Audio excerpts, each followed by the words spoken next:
हमारा हीरो पहाड़ों के बीच एक सफेद सांप के रूप में रीइंकार्नेट हुआ। जंगल में सर्वाइवल के सख्त नियमों के हिसाब से ढलने के लिए हीरो को अपनी इंसानियत को पीछे छोड़कर अपने अंदर के जानवर को बाहर लाना पड़ा। उसके दिन बस चिड़ियों को अंडे चुराना सिखाने या खरगोशों के साथ बॉक्सिंग करने में बीतते थे। 50 साल बाद हीरो आखिरकार उस इलाके का बेताज बादशाह बन गया था, लेकिन वो बहुत ही ठंडा और बेरहम भी हो गया था और धीरे धीरे अपनी पिछली जिंदगी की यादें भूल रहा था। फिर एक दिन एक जड़ी बूटी तोड़ने वाला आदमी पहाड़ की नदी में गिर गया। हीरो के अंदर बची हुई थोड़ी सी इंसानियत जागी और उसने उस आदमी को बचाकर पहाड़ के नीचे सुरक्षित छोड़ दिया। हीरो को लगा कि बात यहीं खत्म हो जाएगी, लेकिन उसे हैरानी तब हुई जब 2.5 दिन बाद वह आदमी वापस आकर उसके सामने खड़ा हो गया। उसने पहले कुछ उबले हुए अंडे निकाले और फिर हीरो के सामने बार बार सिर झुकाने लगा। वो बोला, मेरी जान बचाने के लिए शुक्रिया। आपके बिना मेरी पत्नी और बच्चे जिंदा नहीं रह पाते। अगर आप इजाजत दें तो मेरी एक और विनती है। मुझे उम्मीद है कि सांप देवता मुझे इस पहाड़ से जड़ी बूटियां तोड़ने की इजाजत देंगे। यह सुनकर हीरो एकदम हैरान रह गया। उसे लगा कि यह इंसान बहुत ही लालची है, इसलिए उसने बस अपनी पीठ घुमाई और वहां से चला गया। लेकिन उस आदमी ने देखा कि हीरो ने उसे नहीं काटा, तो उसने इसे हाँ समझ लिया। उस दिन के बाद से वह आदमी रोज पहाड़ पर आने लगा। हर दिन एक बड़े पेड़ की डाल पर लिपटा हुआ हीरो उसे जड़ी बूटियां तोड़ते, नए पौधे लगाते और धीरे धीरे अपना एक छोटा सा बगीचा बनाते हुए देखता था। कभी कभी उन दोनों का आमना सामना भी हो जाता था। वह आदमी बिना किसी डर के बैठ जाता और बकबक करने लगता। वह बताता कि जड़ी बूटियों की वजह से अब उसका परिवार भरपेट खाना खा पा रहा है और इस सब के लिए उसे हीरो का शुक्रिया अदा करना चाहिए। आखिर मेन उसकी इस बकबक से पककर हीरो ने उससे हर दिन बचना शुरू कर दिया। इसी तरह 6 महीने बीत गए। उस आदमी ने जो छोटे पौधे लगाए थे वो अब काफी बड़े हो गए थे। वह हर दिन पहले से ज्यादा जड़ी बूटियां इकट्ठा करने लगा, जिसकी वजह से गांव वालों को उससे जलन होने लगी। उस दिन हीरो ने अपनी रोज की ट्रेनिंग बस खत्म ही की थी कि अचानक उसे उस बगीचे में 3 लोगों के शरीर की गर्मी महसूस हुई। हीरो के अंदर एकदम से गुस्सा भर गया। उसे लगा कि वह आदमी छुपकर और लोगों को यहां ले आया है, जैसे कि यह उसी का बगीचा हो। गुस्से में पागल होकर हीरो तेजी से पहाड़ से नीचे उतरा, लेकिन बगीचे के पास पहुंचते ही उसने देखा कि जड़ी बूटी तोड़ने वाला वह आदमी जमीन पर पड़ा है और उसके होठों से खून बह रहा है। उसके दोनों हाथों ने एक दूसरे गांव वाले के पैर को कसकर पकड़ा हुआ था। वह आदमी चिल्ला रहा था, ये मेरे पौधे हैं, तुम्हें ऐसा करने का कोई हक नहीं है। यह सुनकर उस दुबले पतले गांव वाले ने उसे और भी जोर से लात मारी। वह बोला, क्या यह पहाड़ तुम्हारा है? यह हमारा इलाका है। हमारी जड़ी बूटियां चुराने की हिम्मत कैसे हुई तुम्हारी? किनारे खड़े बाकी 2 लोग इस तमाशे को देखकर हंस रहे थे। उन्होंने उसकी जड़ी बूटियां छीनने के लिए हाथ बढ़ाया। यह देखकर उस आदमी के पास उस दुबले की टांग छोड़ने के अलावा कोई चारा नहीं था। उसने अपने सबसे कीमती 2 पौधों को बचाने के लिए अपनी बाहें फैला दी। वो तीनों उसे चाहे जितना भी पीट रहे थे, लेकिन वो अपनी जगह से हिलने को तैयार नहीं था। यह सब देखकर हीरो थोड़ा कंफ्यूज हो गया कि बस कुछ आम पौधों के लिए इतनी बुरी तरह मार खाने की क्या जरूरत थी। हीरो यही सोच रहा था कि उसे बीच में पड़ना चाहिए या नहीं। तभी उसने देखा कि उस दुबले आदमी का चेहरा गुस्से से लाल हो गया था और उसके माथे की नसें फूल गई थीं। उसने अचानक अपना वेपन निकाला और उस आदमी की पीठ पर दे मारा। वह वेपन भारी था और अटैक ज्यादा तेज नहीं था, लेकिन फिर भी उसने उस आदमी के शरीर पर एक गहरा घाव कर दिया। बाकी दोनों यह देखकर पत्थर बन गए। वो बस आम पहाड़ी लोग थे और उन्होंने कभी अपने ही एक आदमी को किल करने के बारे में नहीं सोचा था। वह दुबला आदमी चिल्लाया, डर किस बात का? हम यहां अकेले हैं। चलो मेरी मदद करो या यहीं खड़े रहोगे। वह उन्हें भी अपने साथ इस जुर्म में शामिल करना चाहता था। काफी देर तक किसी ने कुछ नहीं कहा और जैसे ही वह पीछे मुड़ा, अचानक उसकी गर्दन कसने लगी, जैसे किसी ने उसका गला घोंट दिया हो। फिर एक भयंकर दर्द उठा और हीरो का जहर उसकी गर्दन से पूरे शरीर में फैलने लगा। अब कोई अमर कर देने वाली दवा भी उसे नहीं बचा सकती थी। उस दुबले आदमी को छोड़ने के बाद हीरो ने अपना सिर उठाया और बाकी दोनों की तरफ देखा। वो पहले ही डर के मारे अधमरे हो चुके थे। वो गिरते पड़ते वहां से दुम दबाकर भाग गए। हीरो ने उनका पीछा नहीं किया। हीरो को कोई पछतावा महसूस नहीं हुआ। 20 सालों तक एक खूंखार जानवर जैसी जिंदगी जीने के कारण उसके अंदर बची हुई इंसानियत बहुत पहले ही मिट चुकी थी। जड़ी बूटी वाला आदमी अब हीरो को खौफ से देख रहा था। शायद उसी पल उसे याद आया कि उसके सामने खड़ा सफेद सांप असल में एक खूंखार मॉन्स्टर है। उस दुबले आदमी की लाश को एक खाई में फेंकने के बाद जब हीरो बगीचे में वापस लौटा तो उसे हैरानी हुई कि वह आदमी अब बिल्कुल चुप हो गया था। उस दिन के बाद से जब भी वह हीरो को देखता उसकी आंखों में एक डर होता था। आखिर में उसने बोलना बिल्कुल ही बंद कर दिया। धीरे धीरे मौसम ठंडा होने लगा और अपने पौधों के बड़े होने का इंतजार करने के बाद वो उन्हें उखाड़ कर ले गया। उसके बाद वह कभी वापस नहीं आया। उसका वो छोटा सा बगीचा धीरे धीरे फिर से जंगली जंगल में बदल गया। हीरो भी अपनी पुरानी जिंदगी में वापस लौट गया। उसने बस हर दिन और भी ज्यादा लगन से अपनी ट्रेनिंग करनी शुरू कर दी। अगले साल वह आदमी एक बार वापस आया था, लेकिन वह बस दूर से एक नजर देखकर वापस चला गया। लेकिन हीरो इस बात से बिल्कुल अनजान था कि बाहर दुनिया में बहुत ही अजीबोगरीब अफवाहें उड़ रही थीं। लोग कहते थे कि पहाड़ का एक बड़ा सफेद सांप अब एक दानव बन चुका है। यहां तक कि यह भी कहा जाने लगा कि उसके सिर पर मुर्गे जैसी कलगी है और वो इंसानों को खाने में माहिर है। इन अफवाहों का इतना खौफ था कि कोई भी उस जंगल में जाने की हिम्मत नहीं करता था। इसी तरह 10 साल और बीत गए। हीरो का शरीर अब और भी ज्यादा मजबूत हो गया था। उस दिन हीरो को अचानक पहाड़ में किसी के आने की आहट महसूस हुई। वह वही जड़ी बूटी वाला आदमी था। वह अब पहले से बहुत ज्यादा थका हुआ और हारा हुआ लग रहा था। इन 10 सालों ने उस आदमी को, जो कभी जड़ी बूटियां तोड़ने के लिए अपनी जान जोखिम में डालता था, एक बहुत ही बूढ़े और कमजोर इंसान में बदल दिया था। उसका झुका हुआ शरीर अब चट्टानों पर चढ़ने के लायक नहीं था। उसने कहा, मुझे नहीं लगा था कि मैं तुम्हें दोबारा देख पाऊंगा। हीरो ने अपना सिर उठाकर उस बूढ़े आदमी की तरफ देखा, जो अब बिल्कुल बकबक नहीं करता था। हीरो की आंखों में एक अजीब सा इमोशन झलक रहा था। बूढ़ा आदमी बोला, मैं अब एक बेकार और कमजोर इंसान बन गया हूं, जो घर में पैसे भी नहीं ला सकता। मुझे रोटी के लिए अपने बेटे और बहू पर निर्भर रहना पड़ता है। मेरी पत्नी हमें 2 साल पहले ही छोड़कर चली गई। वसंत के मौसम में सूखा पड़ा था। हमारे पास खाने के लिए कुछ नहीं था। उसने किसी की एक न सुनी।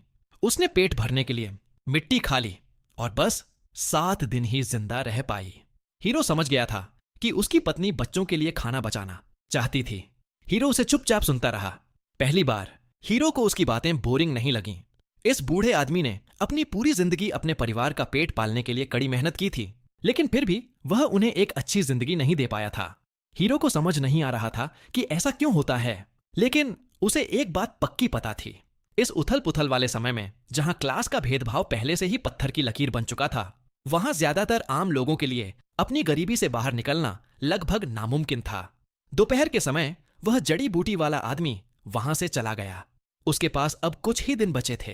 हीरो को उसके शरीर से मौत की महक आ रही थी। शायद वह आदमी इस बात से खुश था। मौत के बाद वह अपनी पत्नी से दोबारा मिल सकेगा और उसके मरने से उसके बेटे के परिवार का थोड़ा खाना भी बचेगा। लेकिन हीरो के अंदर एक अजीब सी बेचैनी होने लगी। मौत का स्वाद बहुत कड़वा होता है और वह दूसरी बार नहीं मरना चाहता था। और इस तरह मरने के डर से पहाड़ में रहने वाले उस सफेद सांप ने पागलों की तरह आसमान और जमीन की आध्यात्मिक एनर्जी को अपने अंदर खींचना शुरू कर दिया। यहां तक कि कुछ सालों बाद हीरो के सामने एक अजीब सी घटना होने लगी। पता नहीं कब से बड़े बड़े सांप बार बार उसके इलाके में घुसने लगे थे। भले ही हीरो उनसे कहीं ज्यादा विशाल था और उन्हें आसानी से खदेड़ देता था, लेकिन अगले ही दिन कोई और उनकी जगह लेने आ जाता था। यह सब बहुत ही परेशान करने वाला हो गया था। उसके लिए अपनी ट्रेनिंग पर फोकस करना नामुमकिन हो गया था।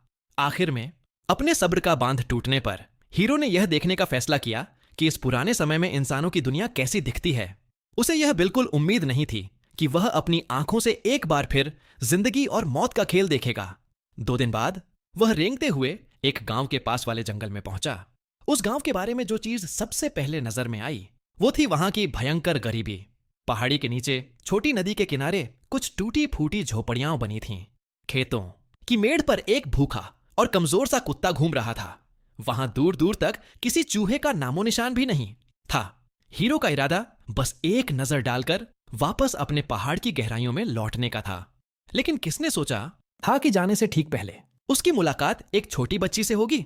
वो बच्ची 6 या 7 साल की होगी। उसने 2 चोटियां बनाई हुई थीं और एक खुरदरे कपड़े की पुरानी सी ड्रेस पहनी थी, जिसका रंग धुल धुल कर उड़ चुका था।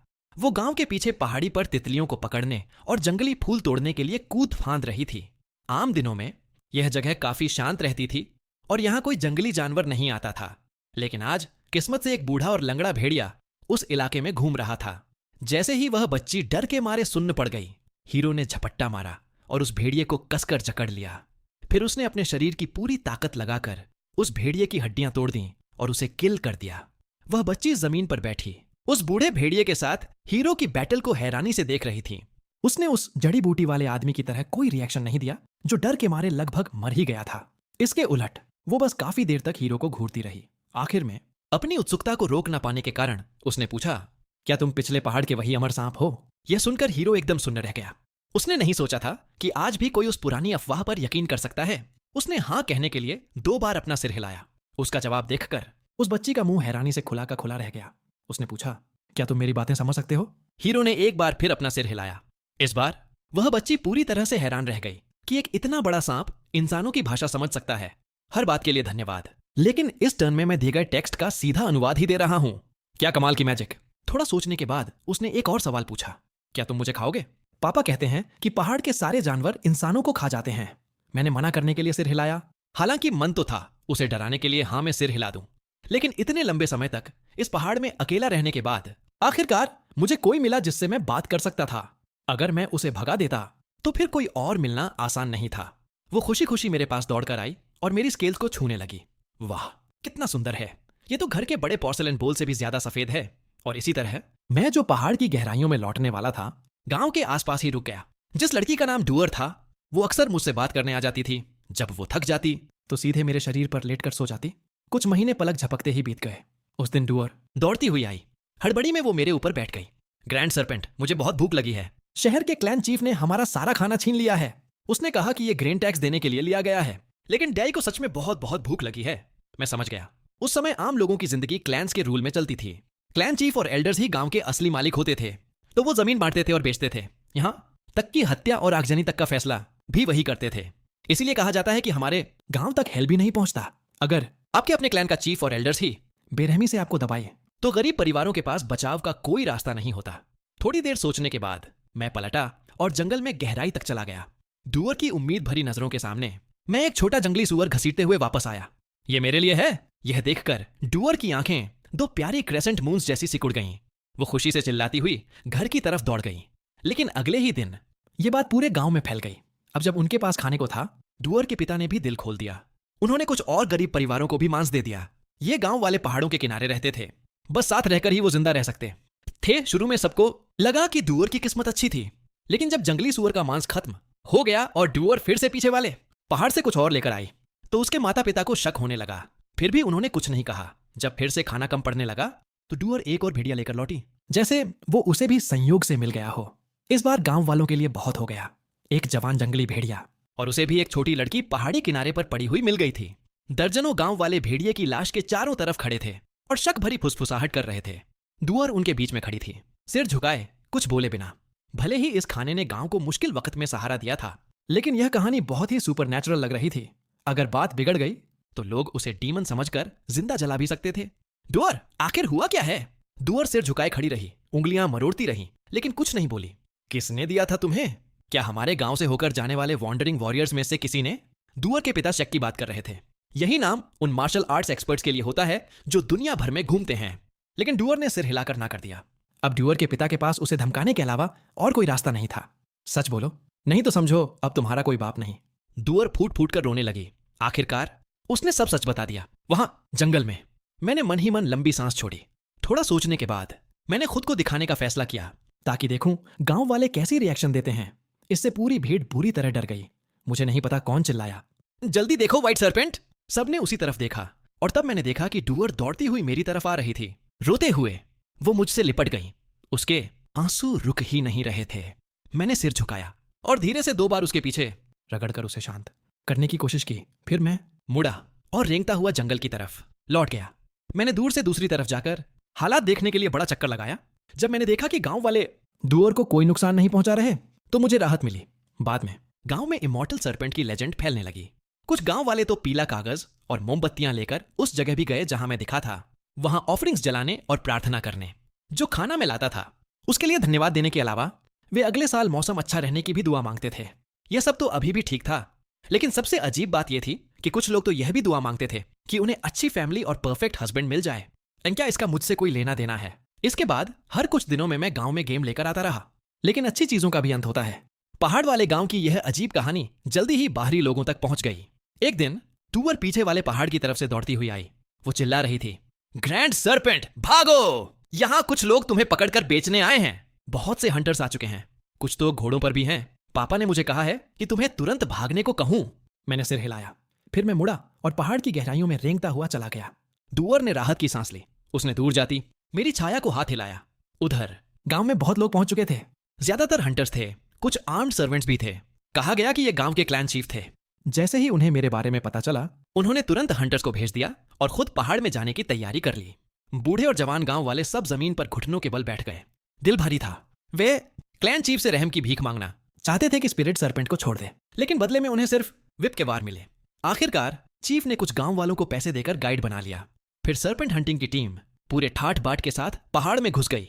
साधारण समय में भी व्हाइट सर्पेंट्स बहुत कम होते हैं, और खासकर मेरे जैसा बड़ा और कॉन्शियस सर्पेंट तो और भी रेयर था। मैं एक असली खजाना था। मुझे पकड़कर चाहे गिफ्ट के रूप में पेश किया जाए या बेच दिया जाए, दोनों में जबरदस्त फायदा था। लेकिन इन लोगों ने यह बात भूल दी थी कि चिवांडा पहाड़ों की बैड रेप्यूटेशन बेकार नहीं है। घाटी में लोगों का एक दल धीरे धीरे आगे बढ़ रहा था। दूर से उन्हें देखते ही मैं पलटा और रेंगते हुए भाग निकला। मैंने जानबूझकर पीछे तेज स्मेल भी छोड़ दी ताकि हंटिंग डॉग्स और ज्यादा उत्साहित हो जाएं। चीफ के चेहरे पर खुशी आ गई। चलो थोड़ा और, हम उस बड़े सरपेंट को जल्दी पकड़ लेंगे। जो भी उसे पकड़ने में मदद करेगा उसे इनाम मिलेगा। जोरदार इनाम हमेशा ट्रूप्स को जोश दे देता है। थके होने के बावजूद टीम ने फिर से पूरी ताकत से पीछा करना शुरू कर दिया। जैसे ही वे जंगल में घुसे, आसपास का माहौल डरावनी तरह से शांत था। उन बर्ड्स की आवाज, न जानवरों की रोर, यहाँ तक कि एक चूहे की पूंछ तक नजर नहीं आ रही थी। यह भारी सन्नाटा हंटिंग डॉग्स को बेचैन कर रहा था। लेकिन आगे चल रहे हंटर्स ने जल्दी ही एक डिस्कवरी कर ली। चीफ ने अपने घोड़े को तेज किया और पास आया। उसने देखा कि सब लोग कुछ अजीब चीजों के चारों तरफ जमा हो रहे थे। धरती के पिलर्स और इंसान कहीं नहीं। रास्ते में इतने सारे लोगों को देखकर चीफ को इंस्टिंक्टिवली लगा कि कुछ गड़बड़ है। वो अपने दल को जल्दी करने का आदेश देने ही वाला था कि दूर एक पहाड़ी किनारे पर मेरी टेल एक बड़े पत्थर के चारों तरफ लिपट चुकी थी। मैंने उस पत्थर को पूरी ताकत से उछाला। वो जोर से धरती के एक पिलर पर जा गिरा। क्रैक! पिलर का एक छोटा सा हिस्सा टूटा, लेकिन और कुछ नहीं हुआ। भिट कुछ पल के लिए हैरान रह गई। उन्हें लगा किसी ने अचानक हमला किया है। वे सब इकट्ठे होकर काफी देर तक सतर्क खड़े रहे। उन्हें कभी समझ नहीं आता कि अगर पत्थर गिरते ही वे भाग जाते तो शायद बच सकते थे, लेकिन अब बहुत देर हो चुकी थी। अगले ही पल एक काला बहाव धरती के पिलर से फूट पड़ा, जैसे किसी झरने से निकल रहा हो। उसमें से हाथ जितनी बड़ी एंट्स बाहर निकल पड़ी। मैं पल भर में वो एक काले ओशन में बदल गई, जिसने उन खाली लोगों को निगल लिया। मैं एक बार भी पीछे मुड़े बिना वहां से चला गया। बाद में जो थोड़े लकी लोग भागने में सफल हुए, वे सब पागल हो गए। 100,000 माउंटेन्स ने एक बार फिर खून से साबित कर दिया कि उनसे छेड़छाड़ नहीं करनी चाहिए। दर्जनों लोग पहाड़ में गए थे, बहुत कम लोग ही जिंदा लौटे। उसके बाद मेडिसिनल हर्ब्स तोड़ने वाले भी वहां जाने की हिम्मत नहीं करते थे।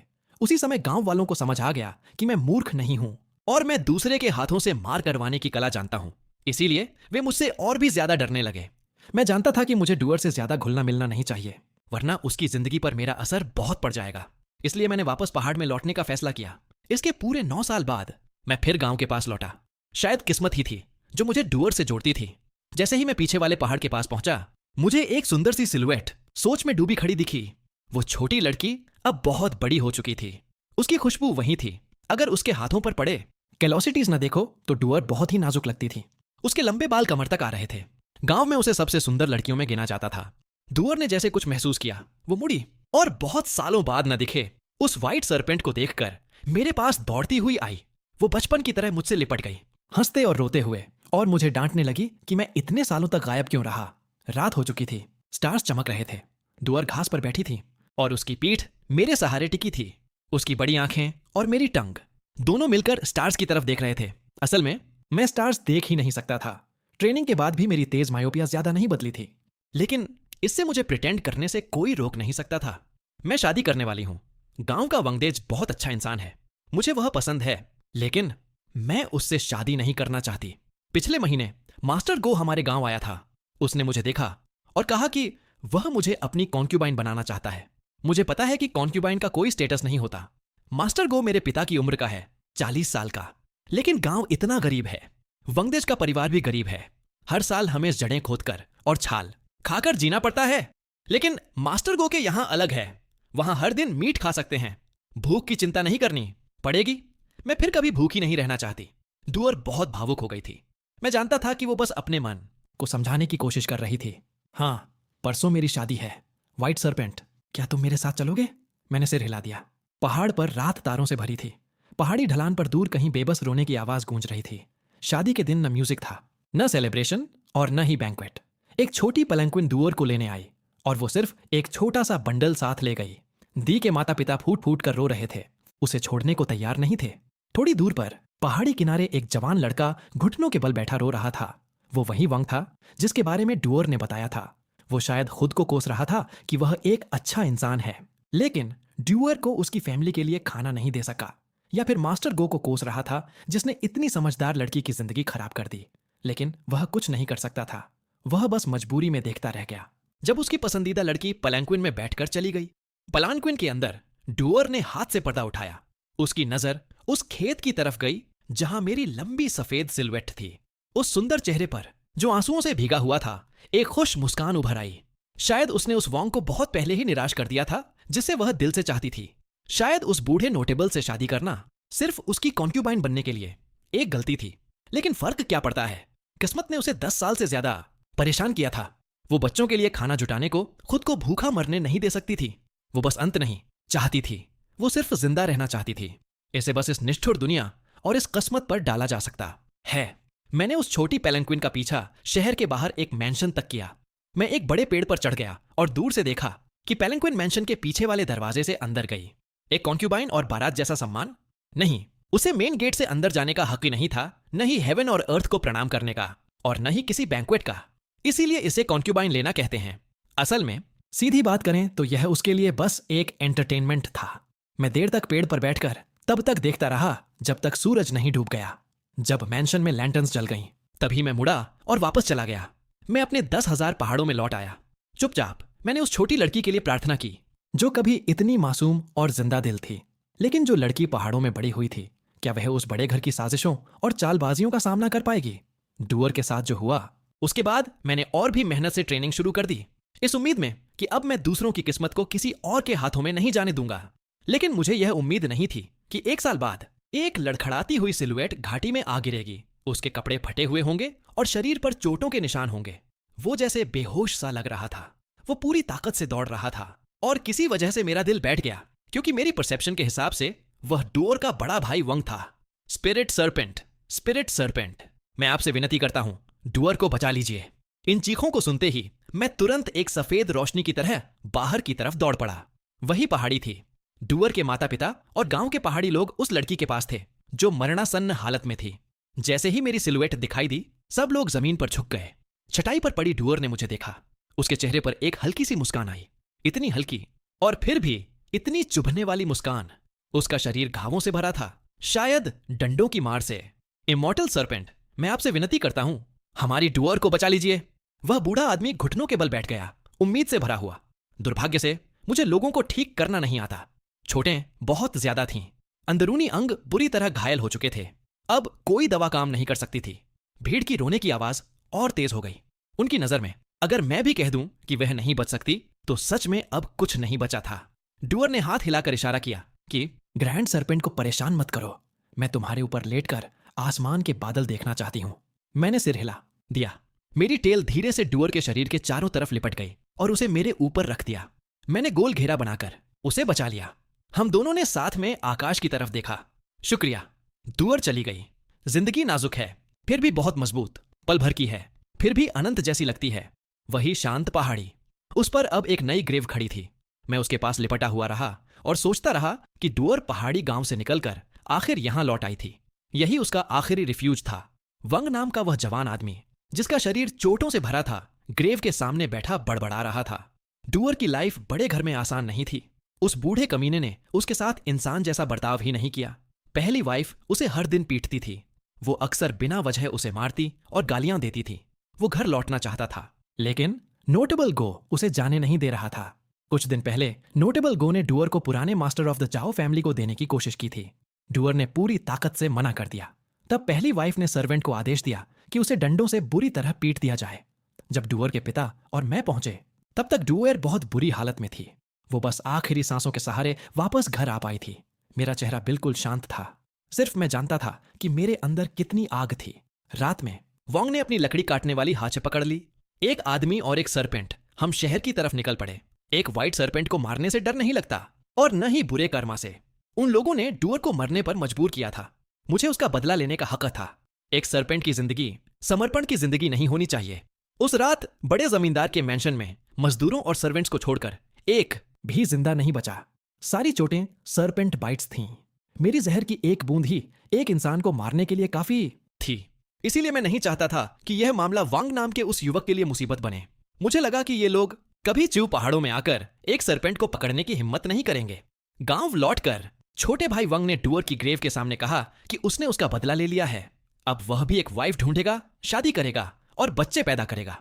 अगले दिन मैजिस्ट्रेट ने गो फैमिली वाले मामले की जांच की। फिर वह डुअर की ग्रेव पर गया। वहीं उसने मुझे अपनी आंखों से ग्रेव की रखवाली करते देखा। पूरी कहानी जानने के बाद मैजिस्ट्रेट ने लंबी सांस ली। पहाड़ों के जानवरों में भी फीलिंग्स होती हैं। इस तरह मर्डर का मामला कुछ अजीब ढंग से बंद कर दिया गया। कुछ लोग चाहते थे कि अथॉरिटीज कुछ करें, लेकिन उन्हें सख्ती से टाल दिया गया। मैजिस्ट्रेट ऑफिस का संदेश साफ था, अगर दिल में दम है तो खुद जाओ। मैं तुम्हें बता सकता हूं कि व्हाइट सरपेंट कहां है। लेकिन इतनी हिम्मत कौन करता। जब लोगों को किसी क्लैन चीफ वाली पुरानी कहानी याद आई तो सब चुप हो गए। और मेरी तरफ से मुझे इन सब में कोई दिलचस्पी नहीं थी। मुझे पता था कि मरने के बाद इंसान बुझी हुई लैंप जैसा हो जाता है। डुअर अब नहीं रही थी। मेरा मन भी पहाड़ों से बाहर दुनिया देखने का नहीं रहा। मैं समझदारी से अपने इलाके में ही रहा और अपनी कल्टीवेशन को और बेहतर करता रहा। 10 साल से ज्यादा पल भर में बीत गए। उस दिन मैं धीरे धीरे अपनी पुरानी स्किन से बाहर निकला। मेरा शरीर अब 8 मीटर तक पहुंच चुका था।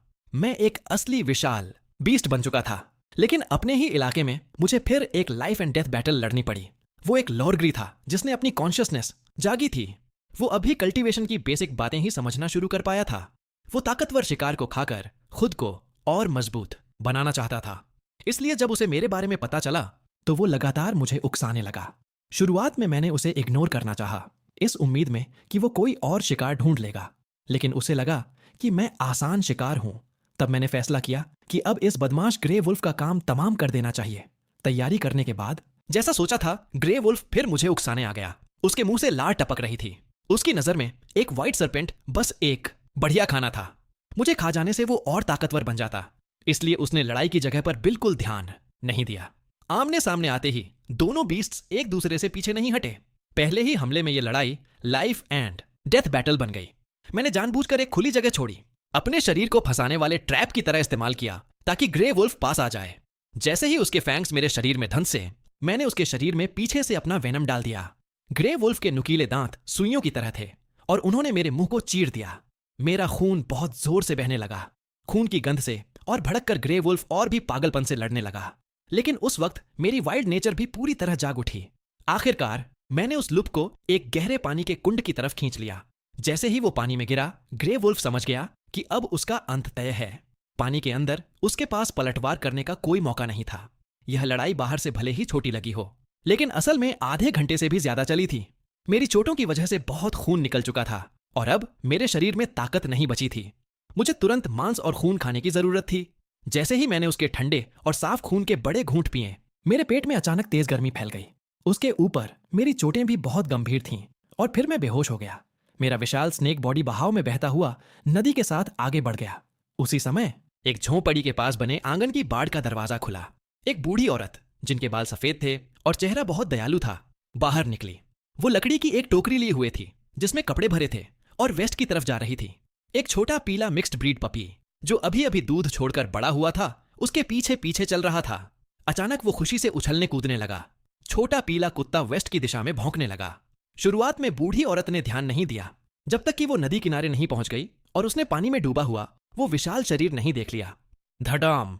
लकड़ी की टोकरी जमीन पर गिर पड़ी। बूढ़ी औरत घुटनों के बल बैठ गई और सिर झुकाकर बुदबुदाने लगी।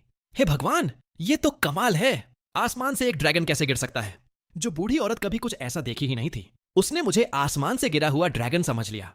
लेकिन हैरानी की बात यह थी कि उसके ये शब्द बोलते ही मैं जो अभी भी बेहोश था, मेरी आत्मा की गहराई में जो पहले ही बहुत कमजोर थी, मुझे एक नई एनर्जी महसूस हुई और मैं धीरे धीरे ठीक होने लगा। मुझे नहीं पता था कि इसे लेजेंडरी ब्लेसिंग कहते हैं, वो फॉर्च्यून जिसका हर स्पिरिट सपना देखता है। सिर झुकाने के बाद बूढ़ी औरत ने अपनी पैंट ऊपर की ओर बड़ी मेहनत से मुझे पानी से बाहर खींच लिया। नदी का पानी बर्फ जैसा ठंडा था। इतनी देर तक उसमें पड़े रहने से मेरा टेम्परेचर बहुत गिर गया था और मुझमें कोई एनर्जी नहीं बची थी। बूढ़ी औरत ने मुझे पानी से निकालकर धूप में सुखाने के लिए रख दिया। उसने अनजाने में मेरी हीलिंग तेज कर दी। जब उसने देखा कि ड्रैगन अभी भी नहीं जागा, तो वो दयालु बूढ़ी औरत अपने घर से एक इंसेंस बर्नर भी ले आई और मेरे सामने उसे जलाने लगी। उसने मेरे सिर के नीचे रखने के लिए सूखी घास का एक गट्ठर भी ढूंढ लिया। कुछ दिनों बाद मैंने अपनी आंखें दोबारा खोली। जैसे ही मैंने सिर उठाया, मैंने अपने सामने इंसेंस बर्नर देखा, साथ ही घुटनों के बल बैठी बूढ़ी औरत और भौंकता हुआ छोटा पपी भी। पहली बार जब मैंने उस बूढ़ी औरत को देखा तो मेरे अंदर एक अजीब सा एहसास उठा, जैसे मुझे उसकी काइंडनेस के लिए उसे धन्यवाद देना चाहिए। तो मैंने ग्रेटिट्यूड में 3 बार सिर हिलाया। बूढ़ी औरत बहुत खुश हो गई जब उसने ड्रैगन को सिर हिलाते देखा। वो तुरंत फिर से दुआएं मांगने लगी, अच्छी फसल के लिए प्रार्थना करने लगी और अपने मरे हुए पति की अच्छी रिनकार्नेशन के लिए भी प्रार्थना करने लगी। सच में ड्रैगन्स और ह्यूमंस एक ही दुनिया के नहीं होते। मैं यहां ज्यादा देर नहीं रुक सकता। मेरे पास पहाड़ों में वापस जाने के अलावा कोई चारा नहीं था, लेकिन मैं बहुत दूर नहीं गया। एक अजीब सी स्थिति में मुझे महसूस हुआ कि मैं उस बूढ़ी औरत का ऋणी हूं। मुझे उसका एहसान चुकाना था। अकेली रहने वाली एक बूढ़ी दादी को जरूर बहुत मुश्किलों का सामना करना पड़ता होगा। जब जरूरत पड़ेगी मैं उसकी मदद कर सकता हूं। यह मुझे धरती की एक पुरानी लेजेंड याद दिलाता है, व्हाइट सर्पेंट की लेजेंड। एक शक्तिशाली डीमन जो हवा और बारिश को भी बुला सकता है। काफी डरावनी बात है। अपने उद्धारकर्ता का धन्यवाद करने के लिए वो आखिर में उससे शादी कर लेती है। ये तो बहुत ही भयानक है। उस समय उसने तुम्हारी जान बचाई थी, आज बस बदले में उसकी जान बचानी होती। नहीं, इसमें इतना ड्रामा करने की क्या जरूरत है। तो मैं जंगल में जाकर बस गया, बूढ़ी दादी के घर के पास। कुछ समय के लिए वहीं रहने लगा। 6 महीने बाद इस शांत जगह पर एक भयानक कैलेमिटी आ गई। आसमान के नीचे जो लंबे समय से बंटा हुआ था वो अब एक होने लगा, और जो लंबे समय से एक था वो बंटने लगा। युद्ध की भड़कती लपटें 10 लाख पहाड़ों की सीमा तक पहुंच गईं। सरकार ने सेहतमंद आदमियों को जबरदस्ती सेना में भर्ती करना शुरू कर दिया। जमींदारों ने इसी का फायदा उठाकर जमीनें हड़प लीं और टैक्स बढ़ा दिए। और फिर वे तथाकथित हीरोज भी थे जिन्होंने इसका फायदा उठाकर विद्रोह शुरू कर दिया। गरीब पहाड़ी गांव पहले ही अपने सारे जवान पुरुषों से खाली हो चुका था। भर्ती की कई लहरों ने 15 साल से बड़े सारे लड़कों को उठा लिया था और पीछे सिर्फ बूढ़े कमजोर औरतें बची थीं। जवान पुरुषों के बिना कोई पहाड़ी गांव नेचुरली बैंडिट्स का आसान शिकार बन जाता है। एक दिन जब मैं हमेशा की तरह अपनी बहुत कमजोर नजर के साथ था, तो गांव के पीछे की पहाड़ी पर चढ़ने के बाद ही मैं अपनी थर्मल विजन से देख पाया कि गांव में आग लगी हुई थी। वहां बहुत से नए लोग घूम रहे थे, सामान ढूंढते और लूटते हुए। बैंडिट का पुराना धंधा प्राचीन समय में बहुत फल फूल रहा था। कहा जा सकता है कि कोई भी इसमें हाथ आजमा सकता था, खासकर ट्रबल्ड टाइम्स में। ऐसे समय में वे पानी में मछली जैसे थे, पूरी तरह आजाद। किस्मत अच्छी हो तो सरकार उन्हें माफ भी कर सकती थी और वे रातों रात लोकल ऑफिशियल्स बन सकते थे। थोड़ा सोचने के बाद मैं घासों के बीच से रेंगता हुआ बूढ़ी दादी के घर की तरफ बढ़ा। बैंडिट्स गांव में दहशत फैला रहे थे। कुछ लोकल बैंडिट्स बड़े शोर शराबे के साथ बूढ़ी औरत के घर के सामने आ पहुंचे। उन्होंने देखा कि मैं, एक विशाल व्हाइट सर्पेंट, अपनी पूरी ऊंचाई में खड़ा था। चिल्लाने और भागने का वक्त मिलने से पहले ही मैंने उन्हें अपने मुंह में पकड़ लिया और जोर से हिला दिया। एक मॉन्स्टर! इस चीख के बाद बाकी बचे बैंडिट्स खरगोशों की तरह भाग खड़े हुए। हे महान डिवाइन ड्रैगन, कृपया हमारे गांव को बचाइए, हम अब और जिंदा नहीं रह सकते। सफेद बालों वाला बूढ़ा आदमी घुटनों के बल बैठ गया, आंसुओं से रोता हुआ। यह दृश्य सच में सहन नहीं किया जा रहा था। मुझे समझ नहीं आता कि दुनिया इतनी बदहाली में क्यों डूबी है। मैंने थोड़ा सोचा, फिर सिर हिला दिया। ये सारे खूंखार बैंडिट्स सब सेबर्स, स्पीयर्स और बोस से लैस थे। अगर मैं ऐसे ही सीधा उन पर टूट पड़ूं तो बहुत संभावना है कि वो मुझे काट कर खाना बना दें। मुझे बस अपनी बेनिफैक्ट्रेस की रक्षा करनी है। हीरो बनना इतना आसान नहीं होता, और फिर मैं तो बस एक सर्पेंट हूं। कम से कम इतना तो अच्छा है कि मैं किसी को खाता नहीं। फिर वर्ल्ड सेवर बनने की तो बात ही क्या है। तो मैं बूढ़ी औरत के दरवाजे के सामने लिपट कर बैठ गया और दूर से गांव से उठता काला धुआं देखता रहा। अगले ही पल मैं अचानक मुड़ा और पूरी ताकत से पागलों की तरह पहाड़ों की तरफ भाग निकला। अब मुझे पक्का यकीन हो गया था, इस दुनिया में सचमुच मॉन्स्टर्स और कल्टीवेशन करने वाले इमॉर्टल्स हैं। मेरी थर्मल विजन ने साफ तौर पर एक ऐसे इंसान को पकड़ा जो हवा में उड़ रहा था, और फिर जमीन पर पड़े बैंडिट्स की लाइफ दिखाने वाली थर्मल सिग्नेचर्स एक एक करके खत्म होने लगी और शरीर का टेम्परेचर गिरना कोई हल्की सी फीवर नहीं होता। इसका मतलब था कि वे मर चुके हैं। उनके शरीर धीरे धीरे ठंडे पड़ रहे थे। जो हवा में उड़ सकते हैं वे जरूर इमॉर्टल्स होंगे, और इमॉर्टल्स को हमेशा डीमंस का शिकार करना और मॉन्स्टर्स का सफाया करना पसंद रहा है। मुझे अपनी जान बचाने के लिए भागने के अलावा कोई रास्ता नहीं था। एक सफेद रेखा जंगल के पार दौड़ती चली गई। भले ही मैं पहाड़ों में गहरा उतर गया, फिर भी मेरे मन की बेचैनी दूर नहीं हुई। जिंदा रहने के लिए मैं रुक नहीं सकता था, एक पल के लिए भी नहीं। मैं पूरी ताकत से भागता रहा। पहाड़ों के उस पार 2 सुंदर आंखें सफेद सरपेंट के गायब होने की दिशा को देख रही थीं। जमीन पर सफेद छाया पहाड़ियों को बिना रुके पार कर रही थी।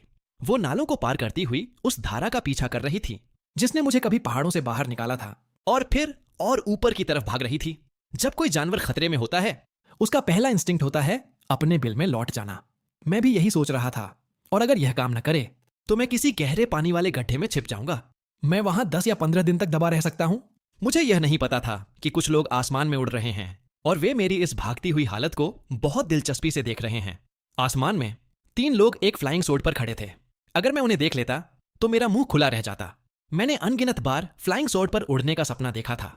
आज मेरा सपना सच हो रहा था। बस फर्क इतना था कि उड़ कोई और रहा था। 2 बच्चे एक वुमन से मजबूती से चिपके हुए थे। वो वुमन लगभग 30 साल की थी।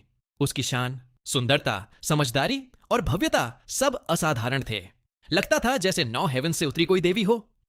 देखते हैं तुम कहां भागते हो, व्हाइट वर्मन। मास्टर, आप बहुत तेज हैं। दोनों बच्चे मुश्किल से 10 साल के थे। एक लड़का और एक लड़की। दोनों की पीठ पर सोड थी। उन्होंने नीले पैटर्न वाले सफेद टेविस्ट रोब्स पहने थे। पैरों में एज्योर क्लाउड शूज थे और उनके बाल जेड पिन से बंधे थे। वे किसी लेजेंड से निकले डिवाइन चिल्ड्रन जैसे लग रहे थे। वो वुमन मुस्कुराई। इसे मारना क्यों चाहते हो? यह विकेट क्रीचर दिन दहाड़े इंसानों के बीच केओस फैला रहा है। अगर इसे नहीं मारा गया तो जनता का गुस्सा कभी शांत नहीं होगा। और इसने किसको मारा है? किस तरह के लोगों को? विलेज वालों को। और अगर हम समय पर नहीं पहुंचते तो उस बेचारी बूढ़ी औरत का बहुत बुरा अंजाम होता। अगर आपको मुझ पर यकीन नहीं है तो मेरी जूनियर अप्रेंटिस सिस्टर से पूछ लीजिए। छोटा लड़का दूसरी तरफ वाली छोटी लड़की की ओर मुड़ा।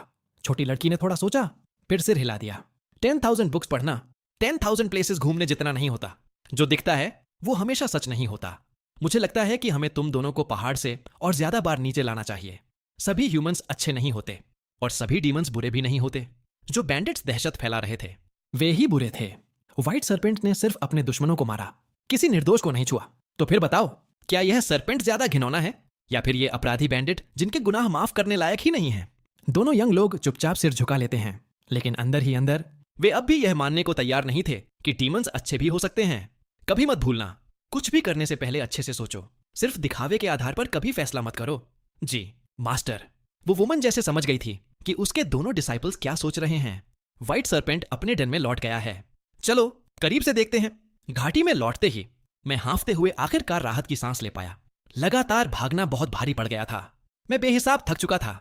मैं अपने टेरिटरी में मौजूद पुराने जुंकों के इर्द गिर्द आसानी से लिपट कर चढ़ जाता हूं। पुराने पेड़ की ब्रांचेस तक अब चिकनी हो चुकी थी। बाहर की दुनिया सच में एक बड़ा मैस है। अब तय कर लिया है, मैं फिर कभी बाहर कदम नहीं रखूंगा।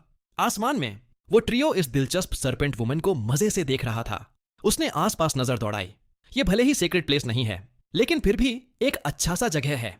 यहाँ की स्पिरिचुअल एनर्जी भी ठीक ठाक है। ऐसी जगह जिसे गॉड्स, स्पिरिट्स और बाकी सब नजरअंदाज करते हैं।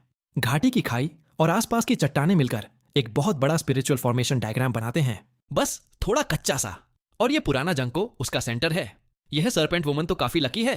पलक झपकते ही ट्रियो उस बड़े पत्थर पर आ खड़ा हुआ जो पेड़ के नीचे था।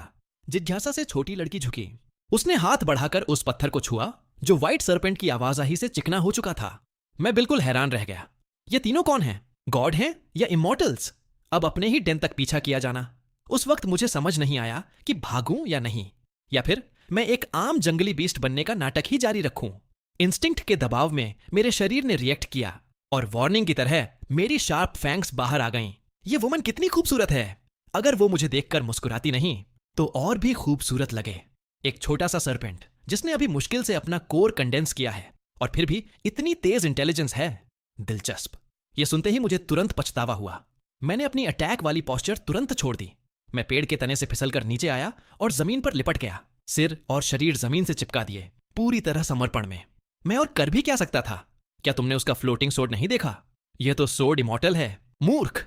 सिर झुकाए मैं हिलने की हिम्मत भी नहीं कर रहा था। बस यही उम्मीद थी कि यह बड़ी लेडी मेरे मामले में न पड़े। फिर अपनी बेहद तेज सूंघने की शक्ति से मैंने महसूस किया कि कोई मेरे पास आ रहा है। मेरे पेट ने कोई वाइब्रेशन नहीं महसूस की। कोई शक नहीं, वो जरूर वही थी। उसका लेवल इतना ऊंचा था कि वो बर्फ पर भी चले तो निशान नहीं छोड़ती। अब बात यह थी कि मेरे सामने 3 लोग थे, लेकिन मैं सिर्फ 2 को ही महसूस कर पा रहा था, बच्चों को। और वुमन को मैं सिर्फ उसकी स्मेल से पहचान पा रहा था।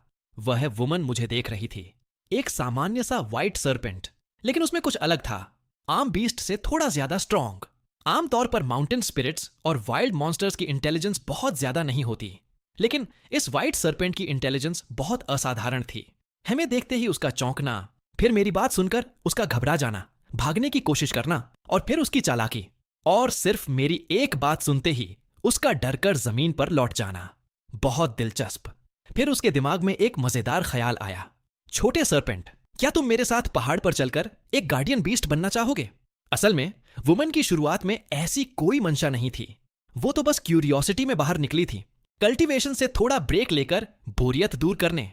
और यह भी नहीं कि उसने उस बीस्ट की बड़ी इंटेलिजेंस देखकर फैसला बदला था। भले ही यह व्हाइट सरपेंट इंटेलिजेंट था, लेकिन इस दुनिया में इससे कहीं ज्यादा बुद्धिमान डीमंस भी थे। जिस चीज ने उसका मन बदला वो थी मेरी व्हाइट सरपेंट स्किन। इतनी पतली, चिकनी और सुंदर। सच तो यह है कि विमेन को सुंदर चीजें बहुत पसंद होती हैं। जैसे कोई सुंदर ब्रेसलेट देख लें तो उसे अपना बनाने का मन करने लगता है। मैंने सिर उठाया और उस वुमन के चेहरे पर खुशी भरी एक्सप्रेशन देखी।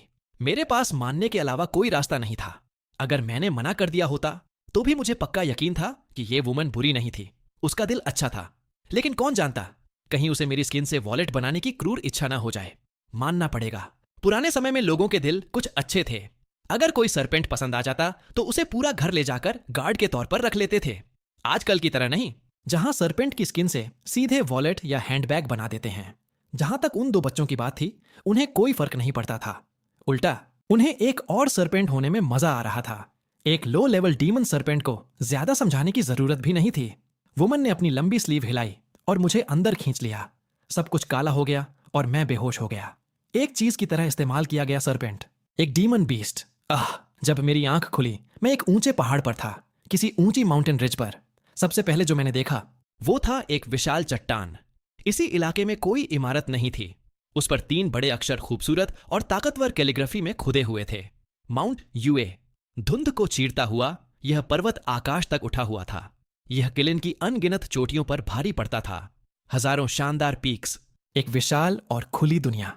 मुझे याद आया कि पिछली जिंदगी में मैंने माउंट हुआ देखा था, लेकिन यह पहाड़ उससे भी ऊंचा था, और भी बड़ा, और भी खड़ा, और भी भव्य। तभी मुझे समझ आ गया कि मैं एक एक्सपर्ट के पास पहुंच गया हूं। शुरू में मैं गार्डियन बनने के लिए पकड़े जाने के खिलाफ था, लेकिन अब लग रहा था मेरी किस्मत पलट गई है। ऐसा सहारा मिल जाए तो जिंदगी सेट है। यहां तक कि इस एक्सपर्ट के फेंके हुए बेकार सामान से भी मेरे जैसे सरपेंट को बहुत फायदा हो सकता था। वो वुमन अपने 2 छोटे अप्रेंटिसेस को ले चल रही थी और बातें करते हंसते पहाड़ चढ़ रही थीं। मैं उनके पीछे पीछे था। अपनी बहुत कमजोर नजर के बावजूद मैं भी रास्ते का खूबसूरत नजारा देख पा रहा था। पत्थरों की सीढ़ियों वाले संकरे रास्ते जो खाई के किनारे किनारे थे। हर तरफ छोटे बड़े झरने दिखाई दे रहे थे। तालाबों का पानी इतना साफ था कि उसमें मछलियां तक दिख रही थीं।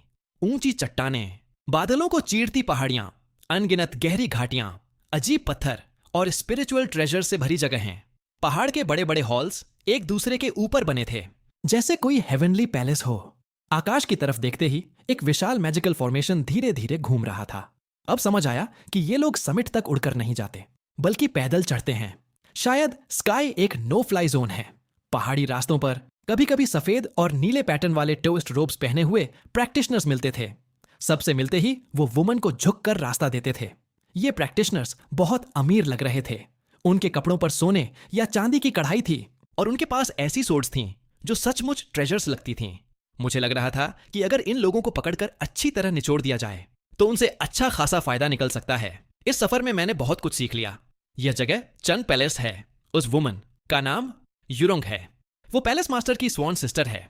छोटे लड़के का नाम यंगम है और छोटी लड़की का नाम शूलिंग। वे यूरोंग के डायरेक्ट डिसाइपल्स हैं। मैंने सुना कि पूरे चन पैलेस में यूरोंग के बस यही 2 डिसाइपल्स हैं। उनका डिसाइपल बनने के लिए अनगिनत लोग लड़ते, लेकिन सब बेकार। लगता है मैं बहुत बड़े आदमी से टकरा गया हूं। थोड़ी देर बाद हम पैलेस के विशाल और पुराने गेट के सामने पहुंच गए। एंट्रेंस पर खड़े दर्जन भर गार्ड्स को देखकर मैं बहुत घबरा गया। गेट पर 3 बड़े अक्षरों में स्पिरिचुअल एनर्जी से भरे शब्द लिखे थे, चुन पैलेस। मुझे नहीं पता क्यों, लेकिन गेट पार करते ही हवा असाधारण रूप से ठंडी और ताजा लगी। मैं तीनों के पीछे पीछे घूमता रहा। मैं एक ऐसे चौक से गुजरा जहां बहुत से डिसाइपल्स प्रैक्टिस कर रहे थे। फिर एक एक करके खूबसूरत हॉल्स के सामने से निकला। पत्थरों के पुलों और लंबे गलियारों से गुजरता रहा। काफी देर बाद मैं एक अलग थलग और शांत सुंदर हॉल के सामने पहुंचा। यह हॉल खाई के किनारे खड़ा था। बादलों का समुद्र लहराता हुआ लग रहा था। पुराने इमारतें भव्य और शांत थीं। इस बड़े खाली हॉल को देखकर, जहां बस 3 लोग थे, मुझे आखिरकार समझ आ गया कि मुझे यहां क्यों लाया गया था। तो मुझे गेट गार्ड बनाने के लिए लाया गया था। खैर, अब वॉलेट, हैंडबैग या स्वादिष्ट स्नेक सूप बनने का डर नहीं रहा। यह भी बहुत अच्छी बात है। एंड पूजा की जरूरत न कोई सेरेमोनी। 8 सिरों वाला स्पिरिट सर्पेंट लौटकर गेट गार्ड बना है। यह डिसाइपल स्वीकार करने जैसी बात तो है नहीं। औपचारिकता की जरूरत नहीं। यूरोंग ने सख्त आवाज में कहा, अब से यह पैलेस तुम्हारा रेजिडेंस होगा। तुम्हें पास के पीक्स वाले टेम्पल्स की पेट्रोलिंग भी करनी होगी। मैंने किचन्स और इंटरनल अफेयर्स ऑफिस को पहले ही बता दिया है। तुम जाकर किचन्स में खाना खा सकते हो। और याद रखना, कहीं भी मनमर्जी से मत घूमना, वरना तुम्हें कोई नहीं बचा पाएगा। यह सुनते ही मैंने जल्दी से सिर हिला दिया। वैसे भी मेरे पास और कोई विकल्प नहीं था। व्हाइट सर्पेंट की इंटेलिजेंस देखकर यूरोंग बहुत संतुष्ट हुई। फिर उसने व्हाइट सर्पेंट की मौजूदगी की परवाह किए बिना सीधे अपने 2 डिसाइपल्स को कल्टीवेशन सिखानी शुरू कर दी। मैंने तय किया कि मैं अनजान बनने का नाटक करूंगा। मैं हॉल के एक कोने में जाकर सिमट गया और चुपचाप सुनने लगा। दोनों डिसाइपल्स में यांगम मेरे प्रति बहुत फ्रेंडली नहीं था। वो मुझे बार बार गुस्से भरी नजरों से देखता था। छोटी शूलिंग शरारती थी। कभी कभी वो हाथ बढ़ाकर मेरे स्केल्स छू लेती थी। अब मुझे हंटिंग की चिंता नहीं थी और न ही किसी प्रेडेटर के सामने सावधान रहने की जरूरत थी। शुरू में मुझे इसकी आदत डालने में थोड़ी परेशानी हुई। यहां बहुत शांति थी, बहुत सेफ्टी थी। दाऊ 1 को जन्म देता है, 1 2 को, 2 3 को और 3 सब कुछ को जन्म देता है। यह वाक्य मुझे जाना पहचाना लगा। पिछली जिंदगी में मैंने इसके बारे में सुना था। दिखने में साधारण, लेकिन असल में बहुत गहरी बात थी। बाहर बड़े हॉल के सामने इमॉर्टल क्रेन्स पंख फड़फड़ा रही थीं, क्लाउड्स और मिस्ट हिल रहे थे, और अंदर सबके सामने एक व्हाइट सर्पेंट चोरी छिपे कॉर्प्स उठा रहा था। यहीं से मेरी कल्टीवेशन लाइफ शुरू हुई। जब मेरा कोई काम नहीं होता तो मैं पैलेस के आसपास घूमता, चूहे भगाता, मच्छर मारता, फिर हॉल के सामने वाले चौक पर जाकर यूरोंग के 2 डिसाइपल्स को प्रैक्टिस करते देखता। सुबह मैं खाई के किनारे जाकर क्लाउड्स और मिस्ट एब्जॉर्ब करता, और जब बोरियत होती तो टी टेबल पर रखी जेड बॉटल को घूरता। उसके अंदर स्वादिष्ट मेडिसिनल पिल्स थीं, लेकिन यह कोई ऐसी चीज नहीं थी जिसे एक साधारण सर्पेंट खाने का हक रखता हो। ऐसे ही 3 दिन बीत गए। आखिर मुझे याद आया कि मुझे कुछ खाना भी चाहिए। कल्टीवेशन के बिना काम चल सकता है, लेकिन खाना छोड़ा नहीं जा सकता। यह मेरी बचपन की आदत का नतीजा था, जब मैं ठीक से खा भी नहीं पाता था। मैंने यूरोंग के पैलेस से बाहर निकलते समय अपनी गर्दन में एक जेड पेंडेंट लटका लिया और किचन्स की तरफ निकल पड़ा। वो पेंडेंट मुझे यूरोंग ने दिया था। उसे डर था कि पैलेस का कोई अनजान डिसाइपल हालात समझे बिना व्हाइट सर्पेंट पर तीर चला देगा। इससे मैं बहुत खुश था। मारे जाने से बेहतर है कि पहचान वाला टैग हो। मैं सर्पेंट की सूंघने की शक्ति के सहारे पहाड़ियों, नालों और एक छोटे पत्थर के पुल के रास्ते रेंगता हुआ चला। ज्यादा देर नहीं लगी, मैं स्मेल पकड़कर किचन्स तक पहुंच गया। किचन बहुत विशाल था। उसे पहाड़ पर सभी लोगों का पेट भरना था। सच है कि कल्टीवेटर्स को हर दिन खाने की जरूरत नहीं होती, लेकिन ऑर्डिनरी लोग, लो लेवल डिसाइपल्स और बाकी स्टाफ को तो संभालना पड़ता था। जगह बहुत बस्टलिंग थी। यह कुछ बड़े कैंटीन जैसी लग रही थी। कैंटीन का आकार देखकर मैंने अंदाजा लगाया कि पहाड़ पर कम से कम 10,000 लोग होंगे। बहुत से लोगों की नजरों के बीच मैं भीतर रेंगता हुआ डाइनिंग हॉल में पहुंचा।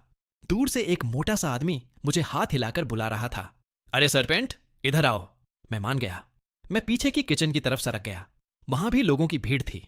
ऐसी घटना के बाद अब पूरे पहाड़ को पता चल चुका होगा कि यहां एक व्हाइट सर्पेंट आ गया है। मोटे कुक ने मेरे लिए पीछे की किचन में लकड़ी का बड़ा टब तैयार रखा था। वो हड्डियों और सूखे मांस से भरा था, जो उसे काम का नहीं लग रहा था। साथ ही कुछ बहुत ज्यादा चर्बी वाले मांस के टुकड़े भी थे। बिल्कुल सही, सर्पेंट के लिए चर्बी कोई प्रॉब्लम नहीं है। ऊपर से इसमें बहुत न्यूट्रिशन भी होता है। मैंने सिर झुकाया और उस टब का सारा खाना बिना किसी परेशानी के निगल लिया। फिर मैंने मोटे कुक की तरफ सिर हिलाया और वापस लौट आया, उसे पूरी तरह हैरान छोड़ते हुए।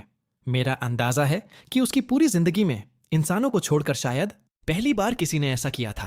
पास के एक छोटे नाले पर पहुंचकर मैंने अपनी टंग पानी में डुबोई और उसे साफ किया। मैंने एक नजर उस क्रेन पर डाली जो पास के पेड़ पर उड़कर बैठ गई थी। मुझे लगा कि अभी उसे चोरी छिपे खाने की कोशिश नहीं करनी चाहिए। कौन जाने वो किसी की हो। अधिक से अधिक मैं बाद में रात में लौटकर उसे खा लूंगा। मैं रेंगता हुआ यूरोंग के पैलेस वापस आ गया। मैंने खाई के किनारे एक बड़े पत्थर पर लिपटकर सोने का फैसला किया ताकि बड़े हॉल पर नजर रख सकूं। सच कहूं तो यहां कौन क्या चुराने आएगा। मुझे हैरानी होती है कि पैलेस के आसपास कोई मैजिकल प्रोटेक्शन नहीं थी। यूरोंग के डिसाइपल्स में रिजिड चुइन है और एक चंचल लड़की भी जो कभी शांत नहीं बैठती। व्हाइट सर्पेंट के आने के बाद उसकी आंखें और भी चमकने लगी हैं। जैसे ही उसे बोरियत होती है वो व्हाइट सर्पेंट के साथ खेलने आ जाती है। अभी अभी सोया ही था कि किसी के आने की आहट मिली। मैंने आंखें खोलीं। अपनी कमजोर नजर के कारण पहले पहचानना मुश्किल था, लेकिन वो यूरोंग थी। वो मेरे पास आई, लेकिन कुछ ठीक नहीं था। व्हाइट सरपेंट, तुम्हारी इतनी मौज कैसे चल रही है? चलो काम पर लगो। मेरे सामने खड़ी वुमन ने व्हाइट सरपेंट को डांटना शुरू कर दिया। मैंने अपनी टंग कई बार हिलाई, फिर आलस से सिर झुका दिया और फिर सोने का नाटक करने लगा। फिर इल्यूजन गायब हो गया और सामने चौइन आ गई। हाँ, तुमने फिर मुझे पकड़ लिया। बिल्कुल मजेदार नहीं है। असल में यह सिर्फ चौइन थी, जिसने मास्टर का रूप लिया था मुझे चिढ़ाने के लिए। मैं पहले तो चौंका, लेकिन जल्द ही उसकी चाल समझ गया। इल्यूजन्स बस देखने वाली नजर को धोखा देती है। शूलिंग और यूरोंग की ऑरा एक जैसी नहीं है। मुझे सरपेंट होने के नाते उन्हें अलग पहचानने में आसानी होती है। ऊपर से इंफ्रारेड विजन में तो शूलिंग की छोटी सी सिलुएट बहुत साफ दिखती है। छुन माउंटेन के अनगिनत हॉल्स और पेविलियंस के बीच कुछ दिन भटकने के बाद आखिरकार मुझे पूरी तस्वीर समझ आने लगी। चुन पैलेस किसी महान इमॉर्टल रेल्म की पावर द्वारा स्थापित किया गया था। यह एम्पायर ऑफ ग्रेट स्नेक्स की डिवाइन प्रोटेक्टिव सेक्ट थी। इसकी विरासत बहुत विशाल थी और इसके मास्टर्स की संख्या अनगिनत थी। बहुत से लोग यहीं इमोर्टैलिटी तक पहुंच चुके थे। यह वास्तव में दुनिया की सबसे बड़ी शक्ति थी। सेक्ट 5 मुख्य ब्रांचेस में बटी हुई थी। सबसे पहले युक्सु ब्रांच थी, सेक्ट मास्टर लिक्सियांगन की। फिर उसकी 4 स्वॉन सिबलिंग्स की ब्रांचेस थीं, एक ही जेनरेशन के।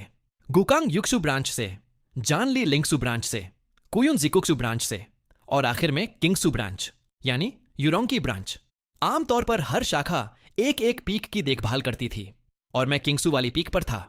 लगभग हर किसी का चाइल्डहुड ड्रीम होता है चन पैलेस में शामिल होकर इमॉर्टल्स के पाथ पर चलना और इटर्नल लाइफ के सीक्रेट समझना। लेकिन अफसोस, सबकी एप्टीट्यूड सीमित होती है। 10,000 में मुश्किल से एक इंसान ही इस पहाड़ को चढ़ पाता है। जो गेट पार कर लेते हैं वे इस दुनिया के एलीट होते हैं। उनका टैलेंट इतना जबरदस्त होता है कि अपनी टूम से भी बाहर निकल आए। चुन पैलेस राइचियस सेक्ट का लीडर था। यह सबसे ज्यादा रिस्पेक्टेड थी। इसके चारों ओर जस्टिस की ओरा थी। इनके प्रिंसिपल्स थे वर्च्यू, काइंडनेस और जस्टिस। चाहे इविल सेक्ट हो या डीमंस, अगर मॉर्टल वर्ल्ड को बचाने की बात आए तो चन पैलेस का कोई डिसाइपल बाहर जाए तो उसे इविल का सफाया करना ही चाहिए। और सबसे महत्वपूर्ण बात, चुन पैलेस के सदस्य पूरी तरह स्पिरिचुअल प्रैक्टिस को समर्पित थे। उन्हें मॉर्टल वर्ल्ड के मामलों में बहुत कम दिलचस्पी थी। इसीलिए मॉर्टल एम्परर्स भी इसे डिवाइन सेक्ट मानते थे। चुनियन सेक्ट को देश की डिवाइन सेक्ट कहा जाता था। उसका बस एक ही लक्ष्य था, मॉर्टल वर्ल्ड को पार कर इमॉर्टैलिटी पाना और साथ ही इविल का नाश करना। ऐसी सेक्ट शक्तिशाली लोगों के लिए सचमुच ब्लेसिंग थी। मुझे लग रहा था जैसे मैंने जैकपॉट मार लिया हो। यह देश की रक्षा करने वाली डिवाइन सेक्ट थी। आखिर कौन यहां झगड़ा करने की हिम्मत करेगा? वो तो मौत को बुलाएगा। मेरे लिए तो यही ट्रेनिंग का सबसे अच्छा स्थान था। मुझे तो इनके जूते चाटने चाहिए ताकि मुझे पहाड़ से लात मारकर न निकाल दें। इसी तरह यांगम और शूलिंग को पता चला कि आलसी व्हाइट सरपेंट हाल के दिनों में काफी सक्रिय हो गया था।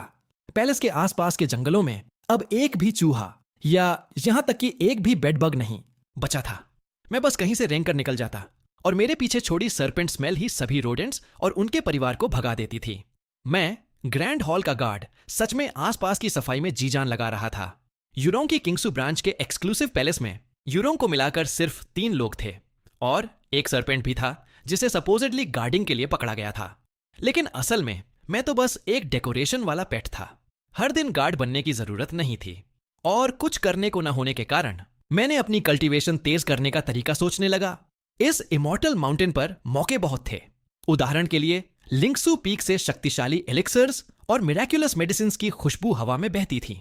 लिंगसु ब्रांच फार्मेसी, एल्केमी और टैलिस्मैन कैलीग्राफी में माहिर थी। उनकी मेडिकल स्किल्स असाधारण थीं। यह चुनियन का वह पीक था जो पूरी तरह मेडिसिन और एल्केमी को समर्पित था। लेकिन ऐसा मत सोचो कि लिंगसु ब्रांच के डिसाइपल्स सिर्फ एलिक्सर्स बनाना जानते हैं और लड़ नहीं सकते। यह बहुत बड़ी गलती होगी। एल्केमी के लिए मजबूत नींव चाहिए। ऊपर से लगातार एलिक्सर्स, मेडिसिन्स बनाने और लोगों का इलाज करने से उनके बहुत सारे कनेक्शंस बन जाते हैं। वे कोई भी सोर्ड टेक्निक या ट्रेजर हासिल कर सकते थे। वो सब अमीर थे और व्हाइट सरपेंट की नजर ठीक लिंगसु पर थी क्योंकि उनके डिसाइपल्स पैसे वालों में से थे। जरूर कुछ अच्छा मिलेगा अगर सिर्फ उनकी ट्रैश में भी खोजा जाए तो। यह ठीक वैसा है जैसे वीडियो गेम में हाई लेवल प्लेयर्स बेकार चीजों की परवाह नहीं करते, लेकिन बिगिनर के लिए वही कचरा ट्रेजर बन जाता है। लिंगसु पैलेस के बड़े हॉल के सामने लोटस शेप्ड स्टोन पेडेस्टल पर एक विशाल गोड शेप्ड एल्केमीज फर्नेस रखा था। फर्नेस पर मिस्टिकल सिंबल्स खुदे हुए थे। उसके 8 कोनों पर ब्रॉन्ज बेल्स लटकी हुई थीं। मैं सोच रहा था कि फर्नेस, पर बेल किस काम की होती है? काफी देर तक देखने के बाद भी कुछ समझ नहीं आया और बिल्कुल नॉर्मल तरीके से मैं बड़े हॉल को पार करके पीछे वाले कोर्टयार्ड की तरफ निकल गया। ऊपर पहरा दे रहे दोनों डिसाइपल्स ने ऐसा दिखाया जैसे मुझे देखा ही नहीं, और इसी तरह शाओ द्वारा लाए गए व्हाइट सर्पेंट की खबर जल्दी ही पूरे माउंटेन में फैल गई। शुरुआत में सबने सोचा कि यह कोई रेयर एक्सोटिक क्रीचर है, लेकिन पता चला कि यह तो बस एक साधारण व्हाइट सर्पेंट है। तो लोगों की दिलचस्पी भी जल्दी खत्म हो गई। जहां तक जूलन का सवाल है, उस पर ध्यान देने की कोई जरूरत नहीं थी। यह सिर्फ एक पेट सर्पेंट है। अधिक से अधिक यह लिंक्सू पैलेस में मिलने वाले पोषण के बचे खुचे हिस्से ही खा सकता है। बात भी सही है, व्हाइट सर्पेंट बस मेडिसिनल लेफ्टओवर समेटने और एल्केमी की फेल्ड पिल्स खाने के लिए ही है। वैसे इस बात पर सर्पेंट की इनक्रेडिबल स्वॉलोइंग पावर और डाइजेशन क्षमता की तारीफ करनी चाहिए। जो सर्पेंट को थोड़ा भी जानते हैं, वे जानते हैं कि सर्पेंट अपने मुंह से बड़ी प्रे भी निगल सकता है। इसके अलावा व्हाइट सर्पेंट उन स्पीसीज में से है जो स्किन, फर, बोन्स, यहां तक कि फास्फोरस और पोटेशियम तक पचा सकती है। डाइजेस्ट होने में कई दिन, शिनजी 10 दिन से भी ज्यादा लग सकते हैं। इतनी शक्तिशाली डिकम्पोजिशन क्षमता। मैं एल्केमी हॉल से चुपचाप बाहर निकल गया और क्यूरियोसिटी से जमा हुए लिंक्सू डिसाइपल्स की तरफ एक नजर भी नहीं डाली। मैं अपनी जगह पर लौट आया। मैं खुद को लपेटकर चुपचाप इंतजार करने लगा। चाहे एल्केमी हो या मेडिसिन प्रिपरेशन, फेलियर तो आम बात है। उनसे निकला रेजिड्यू खाने के लायक नहीं होता। खासकर फेल्ड पिल्स जहरीली होती हैं। ये आसानी से पॉइजनिंग कर सकती हैं। आमतौर पर इन्हें इकट्ठा करके रजिस्टर में लिखा जाता है और फिर नष्ट कर दिया जाता है। लेकिन अब उनके लिए एक नया यूज मिल गया था, सर्पेंट को खिलाना। वेस्ट मैनेजमेंट के जिम्मेदार डिसाइपल ने नए रिजेक्ट पाइल पर एक नजर डाली। उसने उसे ब्रश से दर्ज कर लिया, फिर उसे साइड में रख दिया। मैंने अपना स्नेक माउथ खोला। थाली में रखी लगभग 10 फेल्ड पिल्स को निशाना बनाकर एक ही बार में खींच लिया। वो पिल्स मेरे मुंह के अंदर चली गईं। फिर मैं खुद को लपेटकर फिर से चुपचाप इंतजार करने लगा। सच में मैंने सर्पेंट्स की इंजेस्शन कैपेसिटी को चरम पर पहुंचा दिया था। वो कल्टीवेटर संतुष्ट होकर मुस्कुराया। यह व्हाइट सर्पेंट आखिरकार काफी काम का निकला। इससे मुझे इन बेकार पिल्स की देखभाल खुद नहीं करनी पड़ती। इस चीज का कोई खास असर नहीं है। समझ नहीं आता लोग इसे खाने की कोशिश क्यों करते हैं। फेल्ड पिल्स इंसानों के लिए बेकार थीं और ऊपर से उनमें टॉक्सिन्स भी होते थे, लेकिन मेरे लिए ये तो बहुत बढ़िया फोर्टिफाइंग चीज थी। पॉइजनस होना बस इंसानों के नजरिए से था। वैसे भी सिर्फ स्मेल से ही मैं पहचान सकता था कि क्या खाने लायक है और क्या पॉइजन है। अब लगभग 1 महीना हो गया था जब से मैं लिंक्सू पैलेस में पिल्स और मेडिसिनल लेफ्टओवर्स लेने आ रहा था। मेरी कल्टीवेशन तेजी से बढ़ रही थी। 2 कल्टीवेटर्स अंदर आए। उन्होंने मुझे चिढ़ाने के लिए 2 लो क्वालिटी पिल्स निकाली। अरे व्हाइट, ये लो, तुम्हारे लिए है। अंदर ही अंदर मैं गाली देने लगा, लेकिन फिर भी ओबीडियंट होकर आगे बढ़ा और मुंह खोलकर उन्हें निगल गया। लो क्वालिटी पिल्स का मतलब होता है कि मेडिसिनल इफेक्ट कम है, लेकिन मेरे लिए वो भी एक फर्स्ट क्लास फोर्टिफाइंग चीज थी। आखिर अगर पिल्स भी मिल रही हों जो वेस्ट खा सकें तो क्या बात है। तुम्हारे स्केल्स कितने सुंदर हैं। दोनों कल्टीवेटर्स मुझे घूरते हुए कमेंट्स करने लगीं। उनकी आंखें मेरे स्केल्स पर टिक गई थीं। मैंने उन्हें पूरी तरह इग्नोर कर दिया, सिर्फ इसलिए कि 2 खूबसूरत लड़कियां मुझे पिल्स दे रही हैं। क्या मैं उनके आगे झुक जाऊंगा? खैर, वे एक वाइल्ड बीस्ट पर हमला नहीं करेंगी। मैंने 2 और टोकरे रिजेक्ट्स और एक बक्सा लेफ्टओवर्स का इंतजार किया। सब कुछ खाकर मैं सिमट गया और चला गया। हाल के दिनों में मेरी कल्टीवेशन की स्पीड पागलपन जैसी हो गई थी। बेकार पिल्स, मेडिसिनल लेफ्टओवर्स और उन कल्टीवेटर्स की इम्परफेक्ट पिल्स बहुत असरदार थीं। उन्हें अब्सॉर्ब करने के बाद मैं फ्रेश और एनर्जी से भर जाता था। अगर अब ग्रे वुल्फ स्पिरिट मिल जाए तो मुझे वेनम भी इस्तेमाल नहीं करना पड़ेगा और न ही पानी में जाना पड़ेगा। मैं गारंटी देता हूं, मैं उसे वहीं घोंट दूंगा। किंगसू पैलेस लौटकर मैंने उन 2 यंग लोगों की तरफ एक नजर भी नहीं डाली जो अभी भी मेहनत से ट्रेनिंग कर रहे थे। मैं सीधा क्लिफ के किनारे पड़े पत्थर पर लिपट गया और अपने पेट में मौजूद फोर्टिफाइंग मेडिसिन को डाइजेस्ट करने लगा। मेडिसिनल पावर धीरे धीरे पूरे व्हाइट सर्पेंट बॉडी में ब्लड वेसल्स के रास्ते फैलने लगी। अगले जब मैं उठा तो मेरा पूरा शरीर अकड़ा हुआ महसूस हुआ। अब म्यूटेशन का वक्त आ गया था। सोर्ड प्रैक्टिस कर रही शूलिंग ने आंख के कोने से देखा। उसे लगा कि क्लिफ के पास पत्थर पर लिपटा बड़ा सर्पेंट अजीब लग रहा है, तो उसने ट्रेनिंग रोक दी और पास जाकर देखने लगी। जो उसने देखा उससे वो चौंक गई। मास्टर, मास्टर, कुछ गड़बड़ है। वो लड़की चिल्लाती हुई बैकयार्ड की तरफ भागी। यंगमू को समझ नहीं आया कि क्या हो रहा है। उसने व्हाइट सर्पेंट को देखा और उसे भी कुछ अजीब लगा। यूरोंग ध्यान की मुद्रा में अपने कुशन पर बैठी थी। चीख सुनकर उसे आंखें खोलनी पड़ी। मास्टर, कुछ गड़बड़ है, दबे मर रहा है। शूलिंग की नजर एक पल के लिए धुंधली पड़ गई। उसका मास्टर उसे एक ही सेकंड में क्लिफ के किनारे वाले पिंगूसन के सामने ले आया।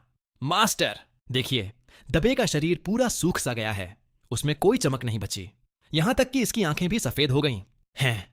शूलिंग ने कांपती आवाज में व्हाइट सरपेंट की तरफ इशारा किया। यूरोंग ने हाथ उठाकर उसे शांत होने का इशारा किया। फिर उसने ध्यान से निरीक्षण किया। अपने वर्षों के ज्ञान का इस्तेमाल करके उसने स्थिति को परखा। तेजी से जांच करने के बाद उसे पता चला कि सरपेंट की लाइफ फोर्स अभी भी मौजूद थी। अजीब बात यह थी कि जब उसने इसे पहाड़ पर लाया था, तब से इसकी लाइफ फोर्स और भी मजबूत हो गई थी। क्या मेरी मेडिटेशन के दौरान पिछले कुछ दिनों में कुछ हुआ है? यूरोंग ने शांत आवाज में कहा। घबराओ मत, दबे बिल्कुल ठीक है। शायद वह ट्रांसफॉर्मेशन से गुजर रहा है। यह सुनकर शूलिंग ने राहत की सांस ली। यंगमू, जो वैसे भी कम बोलता था, वैसा ही इम्पैसिव बना रहा। इस व्हाइट सरपेंट ने आखिर इन दिनों खाया क्या है? यूरोंग ने फिर से सोचा, लेकिन यह बात उसे इम्पॉसिबल लग रही थी। यह नहीं कि यह सरपेंट खुद ही इतनी तेजी से ग्रो कर गया। लगता था इसने कोई खास चीज खाई है जिसने इसकी लाइफ फोर्स को कई गुना बढ़ा दिया और इसकी कल्टीवेशन को भी सुधार दिया। चुविन और यंगमू ने एक दूसरे की तरफ ऑकवर्ड नजर से देखा। क्या तुम लोगों ने इसे पैलेस पिल्स तो नहीं दी? बिल्कुल नहीं, दबे तो बस हाल ही में लिंक्सू पैलेस जाकर बहुत सारी फेल्ड पिल्स और लेफ्टओवर्स खाने लगा था। इससे पिल वेस्ट का जिम्मा संभालने वाले भाई की जिंदगी तो बहुत आसान हो गई होगी। लगभग एक पूरा टब ही खा गया होगा। यूरोंग, जो सब कुछ समझ चुकी थी, उसके मुंह के कोने पर हल्की सी मुस्कान आ गई। इंसानों की अब्जॉर्प्शन और डाइजेशन कैपेसिटी सरपेंट्स जैसी नहीं होती। सरपेंट के लिए फेल्ड पिल्स और लेफ्टओवर्स असली फोर्टिफाइंग चीज हैं। समझना चाहिए कि एल्केमी में जिन इंग्रेडिएंट से ये पिल्स बनती हैं, वे बहुत शक्तिशाली होते हैं। ये सब वो चीजें हैं जिन्हें कल्टीवेटर्स अपना लेवल बढ़ाने या अपनी चोटें ठीक करने के लिए इस्तेमाल करते हैं। एक पूरा टब खा जाना, इससे तो एवोल्यूशन ही हो जाएगी। मास्टर और उसके 2 डिसाइपल्स ने क्लिफ पर पड़े व्हाइट सरपेंट को देखा। कुछ ही देर बाद व्हाइट सरपेंट पत्थर पर रेंगने लगा और कभी कभी अपनी हेड को खुरदरे किनारों से रगड़ने लगा। जल्द ही उसके सिर की स्केल्स उठने लगीं और नीचे से नई स्किन दिखने लगी। वह अपने आप को म्यूटेट कर रहा था। वह धीरे धीरे पेड़ से रगड़ खा रहा था, ब्रांचेस का इस्तेमाल करके अपनी पुरानी स्किन को फंसाए हुए और खुद को उससे बाहर निकाल रहा था। पहले सिर, फिर बाकी शरीर, धीरे धीरे लेकिन पक्के तौर पर। मास्टर और उसके दोनों डिसाइपल्स, जो आमतौर पर बहुत आलसी रहते थे, क्लिफ के किनारे खड़े होकर ध्यान से देख रहे थे। सरपेंट के लिए हर शेडिंग एक खतरनाक पल होता है। अगर वह सफल न हुआ तो मौत तय है। इसमें 1 घंटे से ज्यादा लगा। आखिरकार जब सरपेंट की टेल पुरानी स्किन से बाहर निकली तो चुविन खुशी से ताली बजाने लगी। यूरोंग मुस्कुराई, किसी वजह से सोच में डूबी हुई। पूरा शेडिंग प्रोसेस देखने के बाद मेरे मन की स्थिति भी धीरे धीरे ऊंची हो गई। पुरानी स्किन उतार कर फिर से जन्म लेना। दुनिया की हर चीज अपने साइकिल में चलती है। म्यूटेशन के बाद मैं एक पुराने पत्थर के चारों तरफ लिपट गया और गहरी नींद में चला गया। जब मेरी आंख खुली तो मेरी लंबाई 9 मीटर हो चुकी थी। इस मशहूर कल्टीवेशन सेक्ट में मैंने अपनी खुद की जीवन शैली ढूंढ ली थी। सुबह मैं क्लिफ के किनारे धुंध को इनहेल और एक्सहेल करता था। जब भूख लगती तो कैंटीन जाकर मीट खा लेता था। फिर लिंक्सू पैलेस में घूमकर खाने पीने की चीजें ढूंढता और अपनी कल्टीवेशन सुधारता। उसके बाद किंग्सू पैलेस लौटकर गेट गार्ड बन जाता और अच्छी नींद ले लेता। जिंदगी एकदम शांत थी। शूलिंग ने देखा कि मैं हाल के दिनों में अक्सर ताइची स्क्वायर की तरफ जाता हूं। ताइची स्क्वायर वह जगह थी जहां चुनियन पैलेस के डिसाइपल्स मार्शल आर्ट्स प्रैक्टिस करते थे। आसमान से देखने पर यह जगह एक विशाल भगवा डायग्राम जैसी लगती थी। बीच में एक बहुत बड़ा यिन यांग सिंबल बना हुआ था। यह चौक बहुत बड़ा था, कम से कम 10 फुटबॉल फील्ड्स जितना। मेरा अंदाजा है कि इसे शायद किसी बड़े मास्टर ने अपनी पावर से एक पहाड़ काट कर बनाया होगा। यहाँ 1000 से भी ज्यादा डिसाइपल्स सोर्ड प्रैक्टिस कर रहे थे। उनकी सोर्ड ओरा पुरानी और ताकतवर थी। पहाड़ जैसी, समंदर जैसी, हवा जैसी। कुछ डिसाइपल्स फॉर्मेशन में ट्रेनिंग कर रहे थे, लेकिन ज्यादातर लोग अपनी सोर्ड आर्ट को रिफाइन कर रहे थे। यहाँ प्रैक्टिस करने से सोर्ड ऑरा महसूस होती थी। सोर्ड यूजर्स अपने सीनियर्स की टेक्निक्स भी देख सकते थे और जब मन करता तो वे अपने फेलो डिसाइपल्स को ट्रेनिंग बैटल के लिए चैलेंज कर देते थे। लेकिन सबसे जरूरी बात यह थी कि हर ब्रांच के चीफ डिसाइपल्स भी यहाँ मार्शल आर्ट्स सिखाने और कल्टीवेशन की कठिनाइयों को समझाने आते थे। आज जो सिखा रहा था वह युक्षु लाइनिएज के सेक्ट मास्टर का चीफ डिसाइपल जैंगियन था। उसे चुन पैलेस में लगातार 6 साल तक सबसे हैंडसम मैन चुना गया था। चुन पैलेस की ज्यादातर कल्टीवेटर्स का ड्रीम पार्टनर 2 से जिसके अनगिनत सीक्रेट एडमायरर्स थे। वो टाओइस्ट रोब पहने, जेड क्राउन लगाए और हाथ में प्रीशियस सोर्ड लिए हुए था। वह बड़े ध्यान से यंग डिसाइपल्स को स्टैंस सिखा रहा था। याद रखो, मूवमेंट में सोर्ड आर्ट पानी से निकलता हुआ ड्रैगन है और स्टिलनेस में वह शिकार के घात लगाए शिकारी जैसा है। वह हाथों से यिन और यांग अलग करते हुए 8 ट्राइग्राम समझाते हुए सोर्ड आर्ट समझा रहा था। कभी कभी वह मुड़कर पास खड़े व्हाइट सर्पेंट को देख लेता था।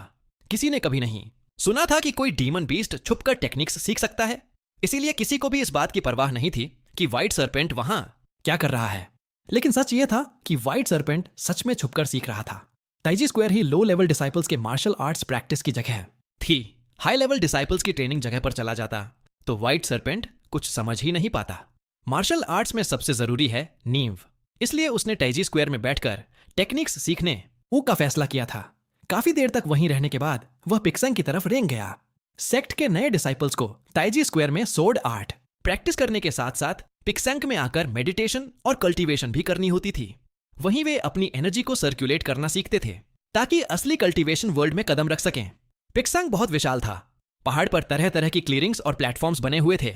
झरने और नदियां इसे और भी मैजिकल बनाती थीं। इसे पिक्सेंग कहने की वजह यूं ही नहीं थी। कल्टीवेट करने के लिए पहले मेडिटेशन और वांग की स्टेट में जाना पड़ता है।